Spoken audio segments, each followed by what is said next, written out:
குவஹாத்தியில் நடைபெற்ற தென்னாப்பிரிக்காவுக்கு எதிரான இரண்டாவது டெஸ்ட் போட்டியில் இந்திய அணி படுதோல்வி அடைந்திருக்கிறது. 2-0 என்ற கணக்கில் சொந்த மண்ணில் இந்திய அணி ஒயிட் வாஷ் அடைந்திருக்கிறது. முக்கிய செய்தியாக நாம் பார்த்து வருகிறோம். விவரங்களை வழங்க இணைகிறார் செய்தியாளர் பாலாஜி. வணக்கம் பாலாஜி, விவரங்களை பதிவு பண்ணுங்க. வணக்கம். அஸ்ஸாம் மாநிலம் கவுஹாத்தியில் நடைபெற்ற தென்னாப்பிரிக்காவுக்கு எதிரான இரண்டாவது டெஸ்ட் போட்டியில் 408 ரன்கள் வித்தியாசத்தில் இந்தியா படுதோல்வியை சந்தித்திருக்கிறது. இந்த தோல்வியின் மூலம் டெஸ்ட் தொடரை முழுமையாக இழந்து சொந்த மண்ணில் இந்தியா மீண்டும் ஒயிட் வாஷ் ஆகியிருக்கிறது. கெம்பா பவுமா தலைமையிலான தென்னாப்பிரிக்க அணி 2 போட்டிகள் கொண்ட டெஸ்ட் தொடரில் பங்கேற்றது. முதல் போட்டி கொல்கத்தாவில் நடைபெற்றது. அதில் பவுமா தலைமையிலான தென்னாப்பிரிக்க அணி அபார வெற்றி பெற்றது. தொடர்ந்து இரண்டாவது போட்டி கவுஹாத்தியில் நடைபெற்றது. இந்த போட்டியில் முதல் இன்னிங்ஸில் பார்த்தோம் என்றால் தென்னாப்பிரிக்கா ஒரு மிக அபாரமான ஆட்டத்தை வெளிப்படுத்தி 489 ரன்கள் குவித்தது. குறிப்பாக தமிழகத்தை பூர்வமாக கொண்ட தென்னாப்பிரிக்கா வீரரான செனூரன் முத்துசாமி தனது டெஸ்ட் போட்டியில் தனது முதல் சதத்தை பதிவு செய்தார்.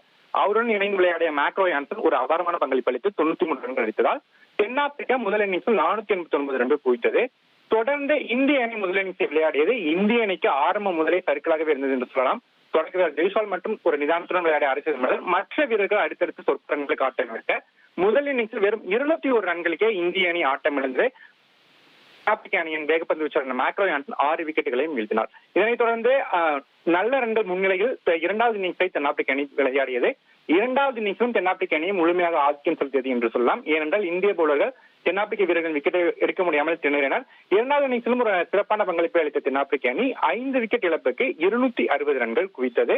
இதன் மூலம் 2 இன்னிங்ஸையும் சேர்த்து தென்னாப்பிரிக்க அணி இந்தியாவிற்கு 549 ரன்கள் என்ற ஒரு இமாலய இலக்கை நிர்ணயித்தது.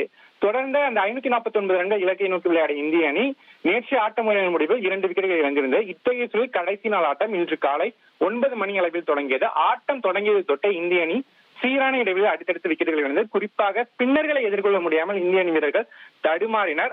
அந்த அணியின் சுழற்ப பந்து வீச்சாளரான சைமன் ஹார்மர் 6 விக்கெட்டுகளை வீழ்த்த, மறுபுறம் செனூரன் முத்துசாமி மற்றும் கேசவ மகாராஜ் உள்ளிட்டோரும் சிறப்பாக நெருக்கடி கொடுக்க, இறுதியில் இந்திய அணியை பார்த்தோம்னா இரண்டாவது இன்னிங்ஸில் வெறும் 140 ரன்களுக்கே ஆல் அவுட் ஆகி இந்த போட்டியில் 408 ரன்கள் வித்தியாசத்தில் ஒரு படு தோல்வியை சந்தித்திருக்கிறது.